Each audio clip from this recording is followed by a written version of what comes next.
And we're live. Revolutionary greetings. This is Victor Coronado, and this is Sons of Fidel, episode 36. And today we have a special guest. Today we're revisiting the Attica 1971 prison rebellion, and we are joined by Jorge Che Nieves.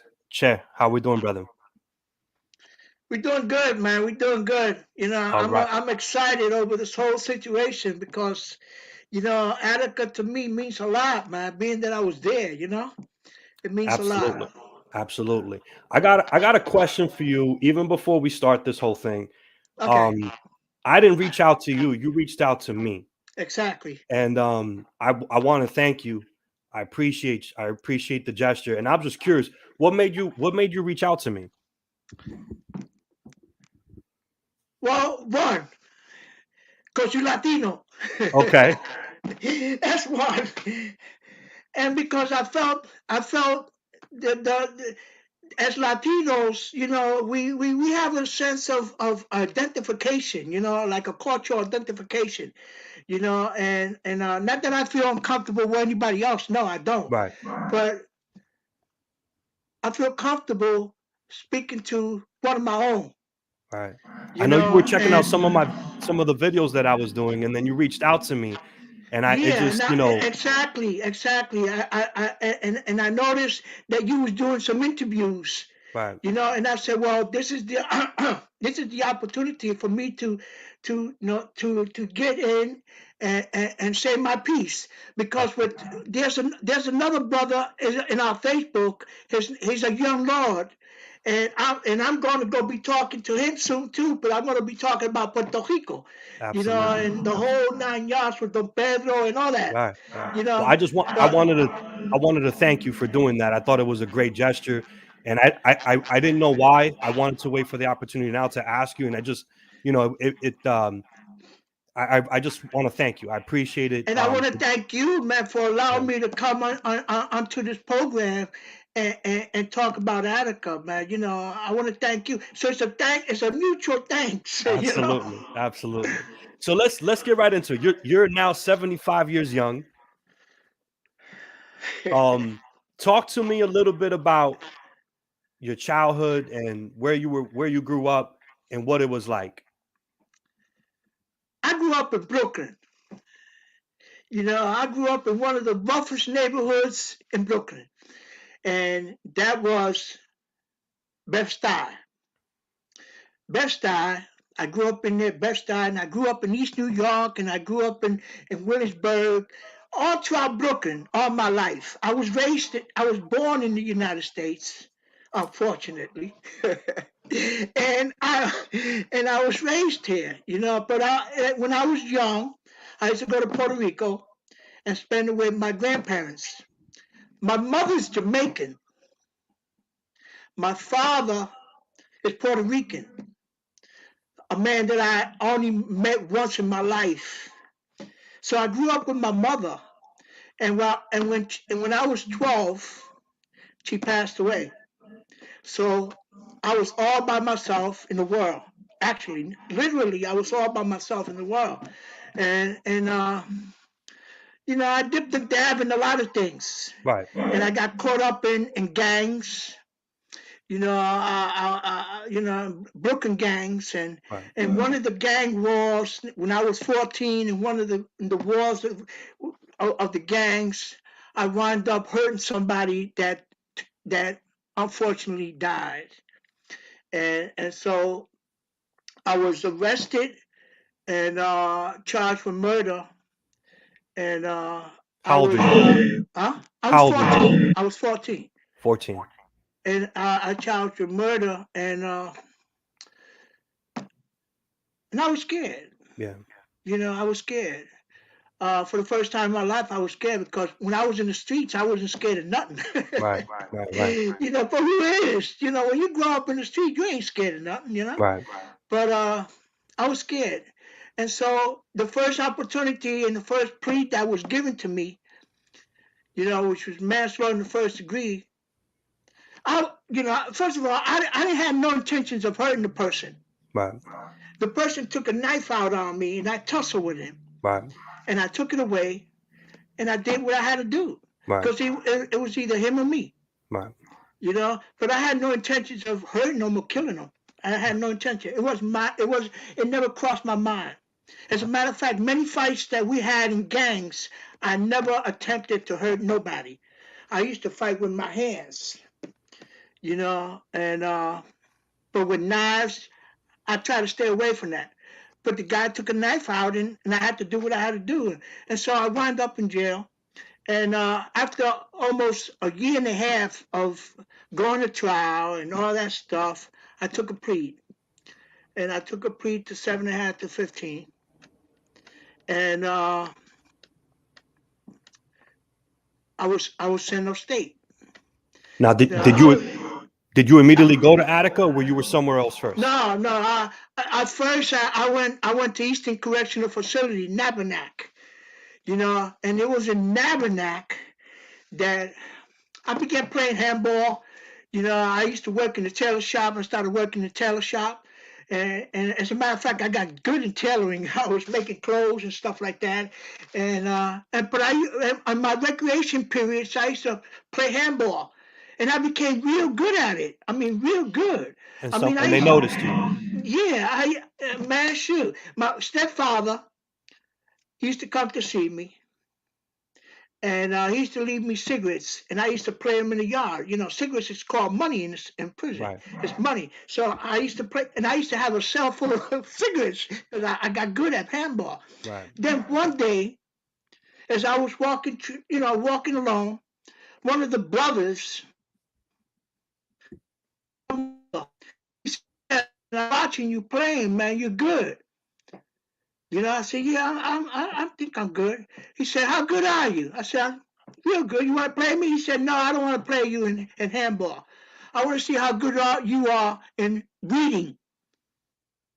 Well, he gave me the autobiography of Malcolm X. He said, "Go ahead, go to your cell and read that when you get a chance." I said, "Cool, I'll read it. I don't care." And that's So how when you I became. was, And that's how you became politicized. I opened up my eyes to see a brand new world.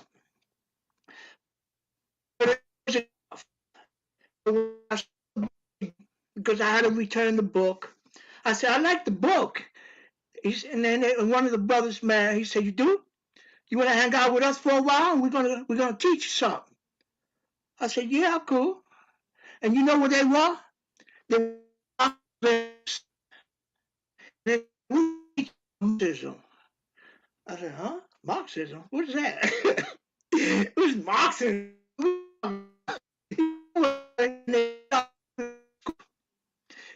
They started teaching me about colonialism, and they taught in Africa, and as I started gaining insight, they they're talking about capitalism, you know, and I'm gonna tell you about I for and after that year, I was ready, man. You know, when you start aware, the administration takes notice of this. And the other Marxist Leninists, they also had another little group situated, formulated, and they started us up. I was included, and they transferred me out to another. I'll say about 66 or 67. And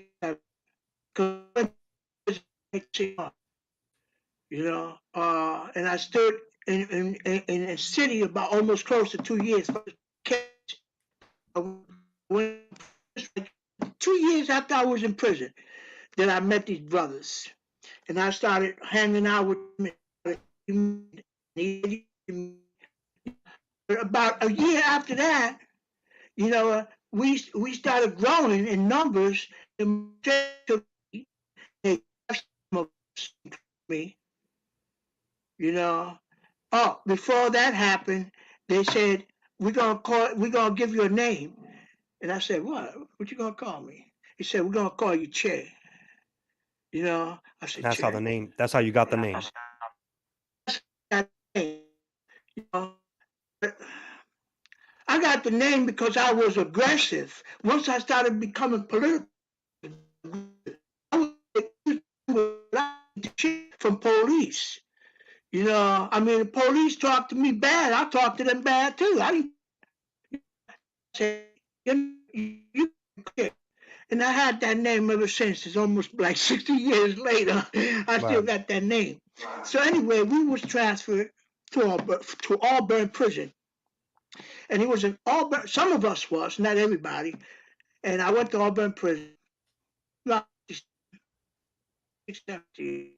and it was there that I met for the first time brothers from the Black Panther Party, and they were coming from the city of state. I guess and Rikers Island and all that stuff. And they were being transferred upstate. And so I met some of these brothers, and I started and the program that they had and community control and all that stuff. And I said, wow, man, this sounds good, man. I'm going to get down with y'all, man. And I got down with them, you know, and I became a member of the Black Panther Party, you know, preparing me educationally. They were preparing me, you know, that by 69, I was ready. I was ready, you know, and I told them brothers, man, listen, man, I need to start yeah, we help you. But in that same moment, they picked us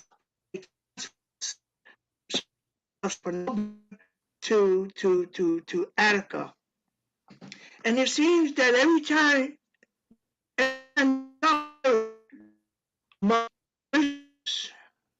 the administration tries to prevent this from happening, because as far as the prison is concerned, you know, the philosophy of prison is stay away, do your own time, excuse the language. But for me, you know, it wasn't doing my thing, it was doing our thing. And our thing was, you know, and transfer us to Attica. And it was in Attica that I'm going to start forming a young law party, you know. And they said, okay. And time we had some brothers, you know, that were coming around the table, and point I was beginning to teach myself, you know, and so brothers were listening, but this is good, this sounds good, you know, and they get involved, and so the young, but in some ways I was chairman, I was minister of education, I played a lot of roles in the young life. And then we began talking about, because Chet, is let's all do. in here. I'm sorry. Chet, I'm sorry to interrupt. Let's take a little break here, only because it's really, the internet is really, I could barely make out what you're saying. So give me just a second here, and for the audience, just bear with us. Give me just a second here.